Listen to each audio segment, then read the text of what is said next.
Friends, आज के video में हमारे पास यह एक वर्लपूल कंपनी की वॉशिंग मशीन है और इस वर्लपूल कंपनी की वॉशिंग मशीन में वॉश सेक्शन देखिए, यह जो वॉश सेक्शन है जहां पर कपड़े धोए जाते हैं यह जाम हो चुका है। हाथ से घुमाने पर भी यह नहीं चल रहा है। सबसे पहले से हम सीरीज़ बल्ब के ज़रिए चेक कर लेते हैं। ठीक है, सीरीज़ बल्ब में क्या होगा, यदि हमारी मशीन चलेगी, मोटर चलेगी तो वहाँ पर बल्ब ग्लो होगा। ठीक है, वॉश सेक्शन में देखिए पहले बल्ब हुआ था फॉरवर्ड में और यह रिवर्स में। दैट मीन्स फॉरवर्ड और रिवर्स दोनों ही डायरेक्शन में हमारी मोटर वर्क कर रही है। स्पिन सेक्शन में भी देखिए, स्पिन सेक्शन का स्पिन टाइमर जब ऑन किया तब बल्ब प्रॉपर ग्लो कर रहा है। दैट मीन्स इसकी मोटर में कोई प्रॉब्लम नहीं है, मोटर एकदम ओके है। अब हम इसे पैरेलल कनेक्शन में रन करते हैं। ठीक है, सबसे पहले वॉश टाइमर को ऑन किया। वॉश टाइमर को ऑन करने पर देखिए हमारी मोटर साउंड कर रही है बट रन नहीं कर रही है क्योंकि ये पूरी तरह से जाम हो चुका है। ठीक है, देखिए ये जाम हो गया है। जाम होने के चलते हमारी मोटर रन नहीं कर रही है। अब किस तरह से इसे प्रॉपर रिपेयर किया जाएगा, मोटर के जाम होने के पीछे क्या क्या रीजंस होते हैं समझ लेते हैं। सबसे पहले हम इसका बैक पैनल को ओपन कर लेते हैं जो स्क्रू दिए गए हैं। सबसे पहले स्क्रू को ओपन करते हैं। फ्रेंड्स, वीडियो को लास्ट तक ज़रूर वॉच कीजिए क्योंकि इस वीडियो में हम हर एक कॉन्सेप्ट को काफ़ी आसान तरह से समझने वाले हैं। ठीक है, सबसे पहले हम इसके बैक पैनल को ओपन कर लेते हैं। जो स्क्रूज दिए गए हैं सभी स्क्रू को हमें निकाल लेना है। देखिए बैक पैनल हमारा ओपन हो चुका है। यहाँ पर इसके वॉश मोटर और स्पिन मोटर लगी हुई है। ये इसकी वॉश मोटर है। कई बार क्या होता है, यदि आपकी मोटर नहीं चल रही है, बेल्ट यदि लूज़ होता है या बेल्ट निकल जाता है, उस कंडीशन में भी आपकी वॉश मोटर नहीं चलती है।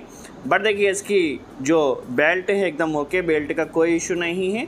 जो इसका गियर है, गियर फंस रहा है। ठीक है, गियर के चलते प्रॉब्लम आ रही है। ठीक है, गियर को घुमाने से भी ये नहीं घूम रहा है, गियर पूरी तरह से फंस चुका है। चलिए, यदि बेल्ट का इशू होता तो फिर आप बेल्ट चेंज कर लेते, बट हमारी इस मशीन में जिसका गियर है, गियर फंस गया है। ठीक है, इस कंडीशन में हमें न्यू गियर डालना होगा। तो न्यू गियर डालने के लिए इसका जो बॉटम का पैनल होता है, सबसे पहले हम ड्रेन के इस पेज को निकाल लेते हैं। ठीक है, ड्रेन के लिए दिया गया है। अभी यहाँ पर जो इसके बॉटम जो पैनल में जो स्क्रू हमें दिए गए हैं, सभी स्क्रू को ओपन करके इसके बॉटम पैनल को सबसे पहले हमें निकाल लेना है। फिर इसके जो गियर दिया गया है, जो फंस गया है, उस गियर को हमें चेंज करना होगा। यहाँ पर अंदर की तरफ भी कुछ स्क्रू दिए जाते हैं, इन स्क्रू को हमें पहले ओपन कर लेना है। ठीक है, देखिए सभी स्क्रू जो आपके पेज दिए गए सभी को निकाल लेना है इस तरह से। और आपको याद रखना है कहाँ से किस पेज को निकाला था ताकि फिटिंग करने में कोई प्रॉब्लम नहीं हो। ठीक है, यदि आप बिगिनर से है तो काफ़ी केयरफुली आपको यह काम करना होगा। चलिए, सभी स्क्रू को हमने निकाल लेना है। अब टामी की सहायता से भी यहाँ पर देखिए कुछ स्क्रू दिए जाते हैं, जो टामी से निकलेंगे तो उन्हें टामी की सहायता से निकाल लीजिए। चलिए, अभी हमारे इस सभी स्क्रू को हमने ओपन कर लिया है। इसके साइड की तरफ भी कुछ स्क्रू दिए जाते हैं, तो साइड में ये जो स्क्रू दिए गए हैं सभी स्क्रू को आपको एक जगह संभाल कर रखना है, किसी को भी इधर उधर नहीं पटकना है। ठीक है, यदि आप बिगिनर से है तो केयरफुली वॉच कीजिए। ठीक है, देखिए सभी स्क्रू हमने निकाल लिए हैं। अभी हमें मोटर का जो गियर है, गियर को चेंज करना है। तो देखिए जो बॉटम पैनल को निकालने के लिए जो स्पिन मोटर होती है, देखिए स्पिन मोटर है। स्पिन मोटर में हमें इस बोल्ट को ढीला करना होगा और स्पिन सेक्शन का जो ऊपर इसकी शाफ्ट लगी हुई है, स्पिन सेक्शन में टप में, उस टप से इस शाफ्ट को बाहर निकाल लेना है ताकि ये सेक्शन हमारा अलग हो चुके हैं, अलग हो सके। ठीक है, देखिए अभी हमने इस बेल्ट को भी निकाल लिया है, वॉश सेक्शन का, और स्पिन सेक्शन की मोटर की जो शाफ्ट है उसे भी बाहर कर लिया है। देखिए अभी हमारा जो बॉटम पैनल है ये अलग हो चुका है। देखिए स्पिन सेक्शन से भी स्पिन मोटर भी अलग हो चुकी है। अभी हम इसे हाथ से घुमा कर देखते हैं। देखिए स्पिन मोटर अलग हो चुकी है, वॉश मोटर अलग हो चुकी है और मोटर एकदम फ्री है, मोटर में कोई इशू नहीं है। ठीक है, जो इशू है हमारे पास इस गियर का है, गियर फंस रहा है जिसके चलते हमारी मोटर नहीं चल रही। तो गियर निकालने के लिए देखिए यहाँ से बोल्ट को खोलकर हमें बाहर कर लेना है वॉश सेक्शन से। ठीक है, देखिए इसे हमें पहले बाहर कर लेना है और गियर को किस तरह से चेंज किया जाएगा यह भी हम समझ लेते हैं। देखिए ये बाहर आ चुका है। यहाँ पर ये जो शाफ्ट है गियर की शाफ्ट है। अब गियर को बाहर निकालने के लिए देखिए यहाँ पर पाने की सहायता से जो बोल्ट दिया गया है, इस बोल्ट को हमें ओपन कर लेना है। देखिए इस तरह से इसके ऊपर वाशर्स भी लगे होते हैं, तो सभी वाशर्स एंड बोल्ट को निकाल कर सबसे पहले इस गियर को हमें अलग करना होगा।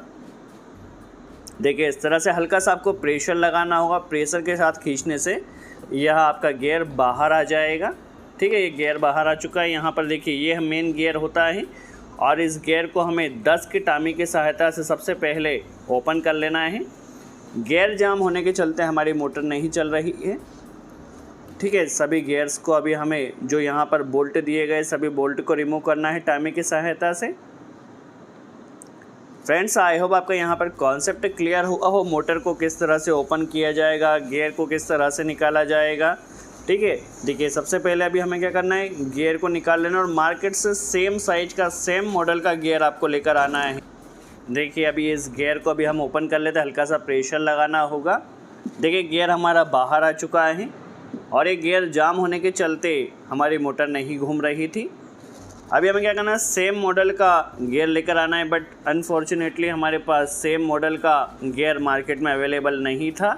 तो इसके चलते आपको क्या करना है, यदि सेम मॉडल का गियर नहीं मिल रहा है तो जो होल है उसके जिसमें बोल्ट टाइट होगी, होल आपको ज़रूर मैच कर लेना है और शाफ्ट का साइज मैच करना है। ठीक है, देखिए शाफ्ट हमारी सेम है एकदम और जो होल है होल भी मैच कर रहे हैं। तो होल आपके मैच करना चाहिए ताकि गियर आपका आसानी से टाइट हो सके और शाफ्ट का साइज़ सेम रहना चाहिए। यदि होल मैच कर रहे हैं और शाफ्ट का साइज मैच कर रहा है तो फिर आप उस गियर को लगा सकते हैं। हमारे पास देखिए शाफ्ट का साइज भी सेम है, वर्लपूल कंपनी का ही यह भी गियर बॉक्स है जो कि काफ़ी आसानी से फिट हो जाएगा। तो इस गियर को अभी हम फिट करने के लिए रेडी करते हैं। सबसे पहले वाशर से यहाँ पर इस तरह से लगेगी, इसके ऊपर ये जो कवर है कवर लगेगा और कवर के बाद ये बोल्ट इस तरह से वाशर लगकर टाइट होगा। ठीक है, इस तरह से इसकी फिटिंग होती है। चलिए अभी हम इसे प्रॉपर प्रैक्टिकली फिट कर लेते हैं। तो देखिए होल से होल आपका मैच करना चाहिए। देखिए इसमें ऊपर की तरफ जो 2 होल है वो हम मैच कर रहे हैं। तो यहाँ पर देखिए इस होल को मैच करते हुए हमें इसे अच्छे से टाइट कर देना है। मेन जो पर्पज़ है गियर का उसमें आपके होल मैच करना चाहिए ताकि वो टाइट हो सके और शाफ्ट मैच करना चाहिए ताकि आपके वॉशिंग मशीन में वो फिट हो सके। ठीक है, देखिए इस तरह से अभी हम इसे अच्छे से फुल टाइट कर लेते हैं। मेन जो रीज़न होता है यदि आपकी वॉश मोटर नहीं घूम रही है तो या तो इलेक्ट्रिकल साइड से कोई प्रॉब्लम होगी, मोटर का इश्यू होगा तो नहीं चलेगा। यदि मोटर सही है तो बेल्ट यदि लूज़ होगा या बेल्ट टूट गया होगा या बेल्ट निकल गया होगा तो उस कंडीशन में भी नहीं चलेगी। और यदि जाम हो रही है तो जाम होने के पीछे जो मेन इश्यू होता है इसका गियर बॉक्स का होता है। ठीक है, तो फिर आपको वहाँ पर गियर बॉक्स देखना होगा। आई होप आपको यहाँ पर कॉन्सेप्ट क्लियर हुआ। देखिए हमारा यहाँ पर गियर बॉक्स एकदम प्रॉपर फिट हो चुका है, होल से होल मैच हो चुके हैं और ये काफ़ी आसानी से फुल टाइट हो चुका है।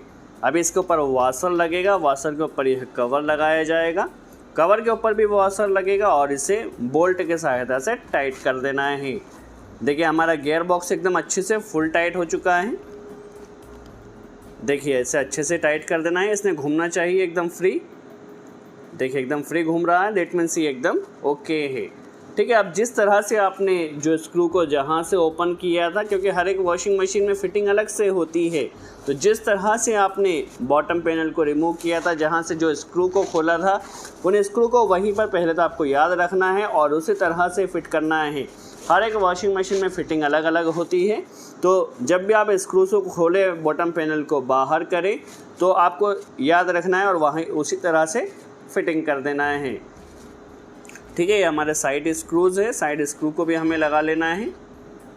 ठीक है, देखिए अभी हमारा बॉटम पैनल यहाँ पर काफ़ी आसानी से फिट हो चुका है, जिस तरह से हमने ओपन किया था, और वहाँ पर उसी तरह से सभी स्क्रू को हमें टाइट कर देना है। आई होप आपको यहाँ पर कॉन्सेप्ट क्लियर हुआ हो। एक बार फिर से, यदि आपकी मोटर जाम हो रही है तो पहला रीज़न होगा वॉश मोटर यदि नहीं चलेगी तो भी ये प्रॉब्लम आएगी। दूसरा रीज़न है बेल्ट लूज़ हो गया है, ठीक है, या बेल्ट टूट गया तब भी नहीं चलेगी। और तीसरा रीज़न है यदि गियर बॉक्स का कोई इशू होगा तब भी आपकी मोटर नहीं चलेगी।